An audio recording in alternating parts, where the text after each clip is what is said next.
Sa araw na ito tayo gagawa ng banana cake. Ayan ang ating banana. Ayan ang 1 cup sugar guys at vanilla at balat ng lemon. Ayan, at saka maglagay tayo ng kalahating cup na gatas. At naglagay rin ako ng 2 itlog. At ayan guys ang aking lemon, 2 kutsara. Ayan, i-mix lang muna natin lahat guys. Bago natin ilagay natin harina at saka baking powder at saka baking soda. Ayan, mix lang natin mabuti. Ayan guys, nahalo na siya. Ngayon ilalagay natin ang ating 1/2 cup mantika. Kahit anong mantika guys, sa akin ay corn oil ang ginamit ko. At ilalagay natin ang harina guys, 1 1/2 cup harina. Ayan ang kalahati. At ating salain. All purpose po ang gamit kong harina guys. Ayan, mix natin. Hanggang sa maano yung harina.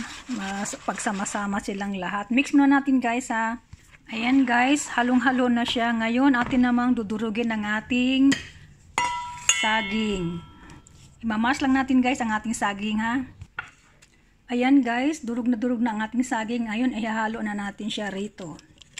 At ngayon, atin na siyang imimix lahat bago natin lutuin sa oven. Ayan, mix lang natin guys. Hanggang sa magpasama-sama. Pasensya na kayo at mahirap.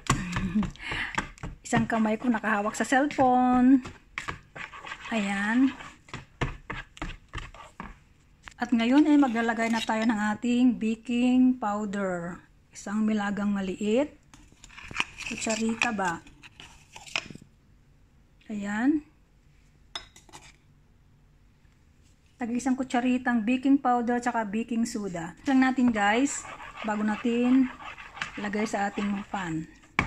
Ayan na guys, pagkatapos ma-mix lahat ay nilagay ko na sa ating tray. At dahil wala kaming cookies, yung chocolate chips ay ang nilagay ko ay almond. Ito guys ang almond, ilalagay natin sa ibabaw. Dandahan lang guys. Ngayon isasalang na natin. Masarap ang almond guys, ilagay sa banana cake kasi masustansya siya.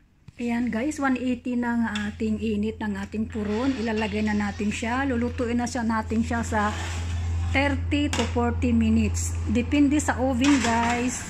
Kung hindi pa luto, check nyo na lang. Dagdag kayo ng oras. Ayan.